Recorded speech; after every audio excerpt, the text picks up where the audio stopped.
Good morning. Today I'd like to work with you a little bit more in the area of reading, and I'll review text coding with you first because we've worked with that. That'll give you an opportunity to warm up a little bit, and then I want to teach you how to scan for text structure, and we'll work with that. So with that, I'd like you to warm up a little bit. You have some handouts which I gave you. And I want you to look at the first few handouts which you're familiar with, and it's text coding. And when you look at the text coding, I want you to put a check next to the codes that you've used the most since we've last worked with them. If you have a question on a code that you like, but you're not really sure how you're supposed to be using it, put a line next to that or a question mark. And then if you have something that you've used a lot, the most, put a star next to it. The next class that we have together live, I'll collect those and I'll look them over, and that'll give me an idea of where to move with text coding. So you'll need to pause the video for a minute and then look over your text coding. When you're ready, then you're going to turn on the video again and we'll move on. So go ahead and turn off the video now, and I'll see you in a few minutes.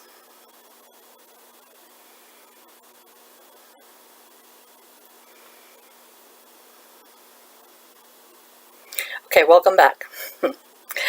So now I think that you've had the opportunity to work a little bit with focusing on what we're doing, thinking about what you think about while you're reading, which is the key, because if you're not thinking about what you're reading, your comprehension will not be strong. And then the next thing, since you're warmed up now, the next thing I want to do is work with text structure. Now, I do know that you know a little bit about text structure, so to build some background, I'm going to start there. I want you to think back to when you were in elementary school, the early grades, and think about what your teacher did before you started to read either the weekly story or your teacher read a story to you. She most likely went over vocabulary. She most likely talked about the setting, the characters, the plot, possibly maybe a little bit on the problem. And prior to that, you already knew that stories have a basic structure. Stories start with, okay, here's our setting. Usually the characters are introduced, and then you know that it has a plot. It's going to probably have a problem, you're going to have a climax, then you'll have a resolution, and then your story will end. And you know that walking into it. And knowing that gives you some understanding of what you're walking into. Otherwise, it would be pretty confusing to read. And this is on the same wavelength as that. We're going to talk about text structure, but more so about text structure and the informational realm. Because now that you're in the older grades, of course, you're working with probably more information. Although you all read a lot, this is geared more towards informational text. Now, the definition of text structure is that it signals your brain to read a certain way. So what I'd like to do is start with the different structures that we have in informational text. In informational text, we have description. The text will be describing something to you. We have cause and effect. These are things you're probably familiar with because we did so much work when you were younger with main idea and things like that. Some text is written in the format of there's a problem, there's a solution. You have cause and effect, you have compare, contrast, and you also have sequence. So in science, for instance, you'll have a lot of comparing and contrasting. A lot of textbooks you'll have sequence. It'll just outline things for you. Other textbooks you'll look at the dynamics of maybe a problem and a solution. So with that, what I want you to do is look at page, I believe it's page 7, yeah. Look at page 7 of your handout, and you'll see you have bookmarks that I have for you, and the bookmarks have these different text structures on them. Now, I don't so much want you to memorize them. That'd be great if you did, actually. But I want you to get familiar with them so that when you're scanning a text that you have the understanding that, okay, it's going to go one of these ways, which we're basically familiar with, but now it's written out for you. These are different structures for informational text. So what I want you to do is practice just a bit on this, and then I'll do some modeling for you. On the next page of your handouts, you have an excerpt from a text that we actually use. Now, we haven't used this page, so it's perfect. And what I want you to do is I want you to look at the structure of it. I want you to scan it and take a look at the title, the bolds, the subtitles, vocabulary, and maybe any pictures or captions. And take a few minutes to look at that and get an idea of what that structure is like. Before you do it, of course, you'll have to pause the video, and then we'll go on from there. Okay, go ahead and pause it for a minute. Remember, you're looking for text structure. And it starts on page 8, and what you're going to look for is the title, the bolds, the subsection titles, vocabulary, maybe pictures, captions. Okay, good job. Go ahead and start that. Remember to pause.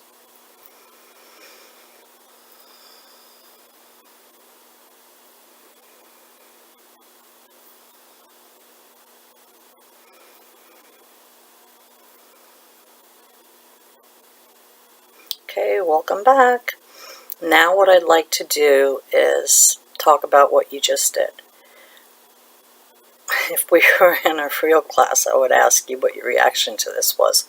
But since we're not, and this is a pre-learning activity and a pre-teaching activity, what I want to point out to you is by doing that, what you really did, and we've talked so much about this, what you've done by scanning that text for its structure was you got yourself focused, and you started to think about what you're going to walk into.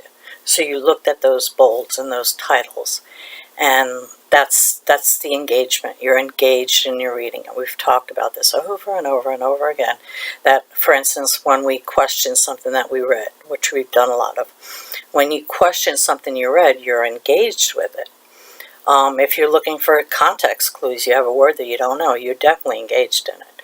You're looking and you're trying to figure out something. Well, if you're doing that, you're thinking. And if you're not thinking and you're not engaged, your reading comprehension will be poor. So that's why we do what we do here. Also, when you did that, it gives you an opportunity to regroup. So many times in high school, middle school, you're out in the hall, okay, you're talking with your friends, etc. And then you walk into a class and boom, you're on a whole different wavelength. Well, in order to get yourself focused, for instance, if the first thing is a warm-up activity or whatever it is, by looking at that text structure, that gives you the opportunity to focus. Now you're not thinking about what you were just doing in the hallway or what activities are going to be coming up in your life. What you're doing is you're focusing on whatever that text is for the day. I think that's really important because so many times you could have other things on your mind. Well, if you use text structure and you scan for what it's going to be about, and you're looking at the bolds and the titles, etc., then you're getting yourself focused. Now, what I find is that a lot of times students don't really want to take a few minutes to scan for text structure. It literally only takes a few minutes, and you'll see that when I do my modeling of using text structure. For that few minutes that it takes, your comprehension will soar. go up, increase, be better, because you'll be engaged. I highly suggest taking the few minutes to do it, because when you do, you'll be ready to read. You know what you're walking into. You'll probably even start having a couple questions. What I think before, when you were doing your first scanning of the textbook today, you probably, when you were looking at those bolds and those subtitles, you probably started thinking, I wonder what that is, And those things, those questions, that's being engaged. Now you're thinking, and as we said a million times, if you're thinking about what you're reading, then you're going to understand it better. So now let me model this for you. What I've done is pretty daring on my behalf. I chose something that I've never looked at before. This is a textbook that I had in my office, and it's not something that we use. At least it's not something that I've used in class. So I'm walking into it just like you would be walking into it. And what I'll do while I'm modeling this is I will basically just think out loud, okay? So you're going to know exactly what's going on in my head while I'm reading this and thinking out loud. So with that, you have these handouts on 8, 9, 10, I think handout 10, okay? Take a minute to get there. And what I want you to do is read along silently in your mind while I read this out loud, and I'll model for you. Okay. This, I'm going to look at the cover, because why not? I mean, that's number one, right? What subject am I in?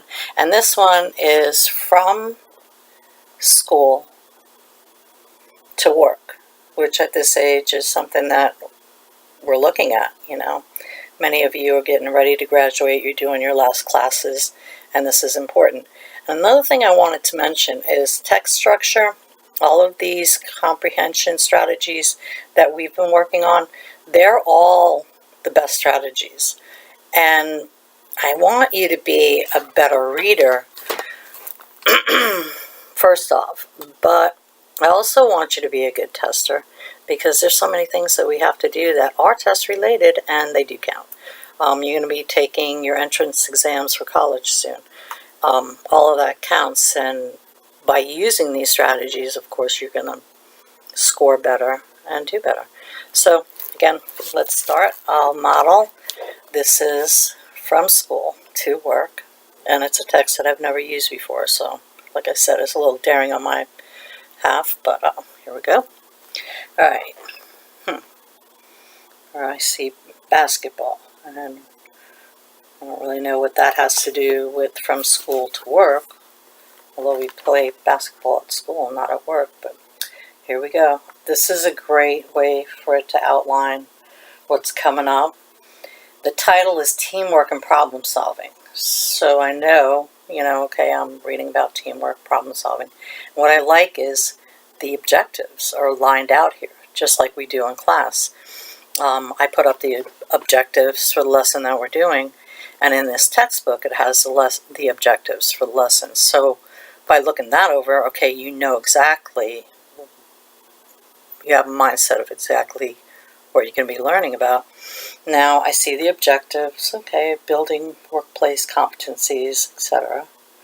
Just briefing that, and in real life I would just be briefing it. I have to vocalize and I have to talk about what I'm thinking, but I would just be looking at it and thinking about it. And I like how it has the terms to know, which is great.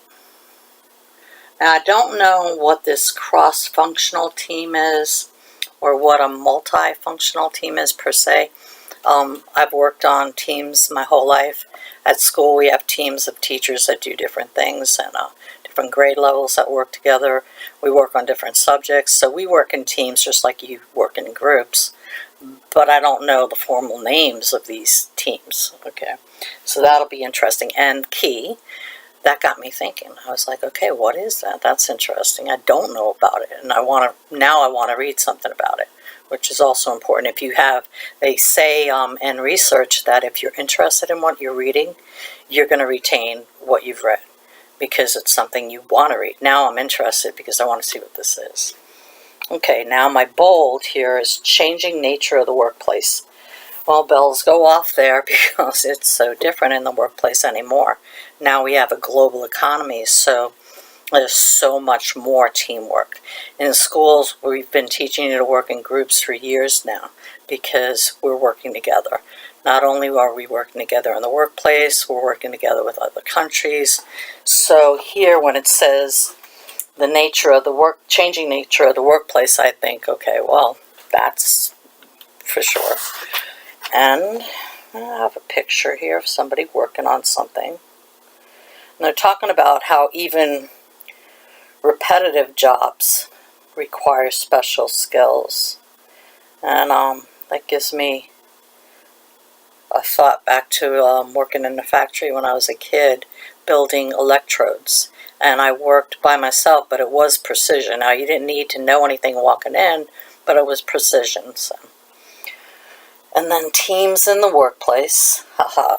Next part is the pros and cons of working with the team approach. Now, from doing learning styles with all of you on your entrance exams, I know some of you really prefer to work alone. Some of you do not want to work with other people, period. You like working alone. And then others you like to talk about what you're learning, your verbal and oral, and you like working in groups. So you have different personalities. So your pros and cons of the team approach is valid. I mean, there's people who like it and people that don't, but you'll be working on a team, so most likely for part of your job. And what else? The next part is the role of the team in the workplace. Oh, and this is the part that I was interested in when I was reading the key terms. It talked about the functional teams, cross-functional teams, multifunctional teams. If I was doing this for a class assignment, I'd be ready to get into it and see, okay, what is that about? So that is me modeling how to use text structure and in a real life setting. I've done it for you. You can see what I was thinking. And, everybody's going to be thinking different things depending on the structure. What I'd like to do now is just review a little bit about what we've done today and then a little bit of review on text structure. We went over text coding, and the whole reasoning for text coding is to keep you engaged. To get you engaged in what you're reading. Is it text to text? Is it text to self? Etc. Now, we've worked the first time today on text structure.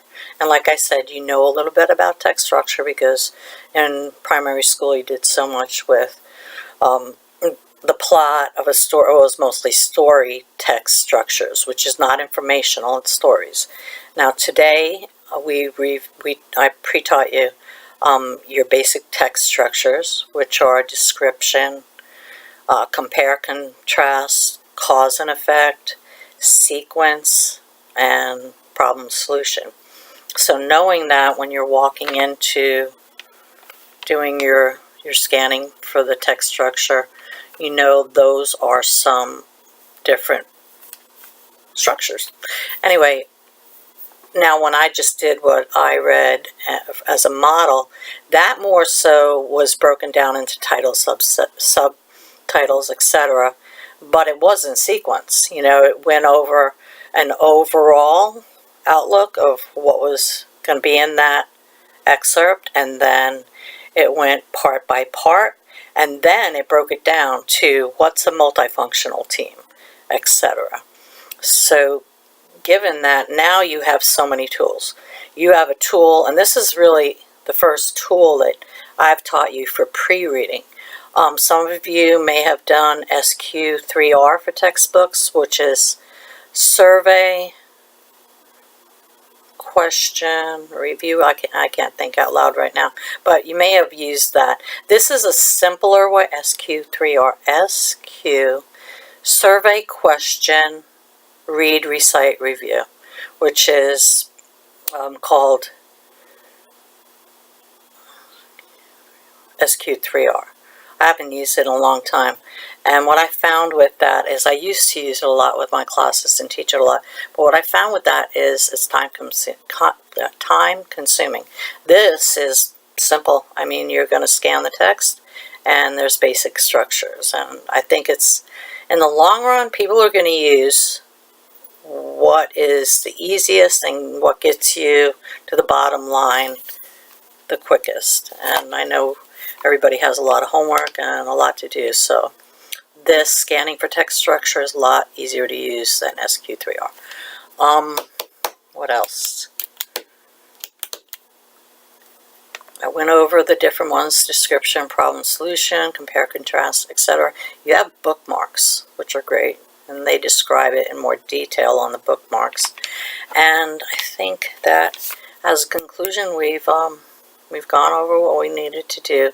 This is great because walking into your next class, you have a general idea of what text structure is. At the beginning of our next class, what I want to do is I want to collect the text coding sheets from you, and I want to look those over, so when we do discuss that, I'll have a better idea of where to guide that discussion. And then also in our next class, now that you have some pre-knowledge about text structure, we'll review the types of informational text structure. We'll review it first, and then we'll discuss it a wee bit and see how that goes and where the conversation goes. And lastly, you'll have the opportunity to practice using text structure. In the next class, I'll set up stations again, the same as previous ones that we've used for reading comprehension and practicing comprehension skills. I'll set up those stations, and those stations will have different excerpts and reading for different reasons. And you'll go to each section and you'll be able to practice using text coding. I think that your bookmarks will be useful for that, but I'll also give you a handout where you can just check off, okay? Station 1 was talking about such and such, and it was outlined in the form of sequence. Station 2, oh, okay, I see now. It's outlined in a compare-contrast format. Okay, you guys are doing great. Your reading logs are amazing. Keep up the good work, and I will see you in the next class.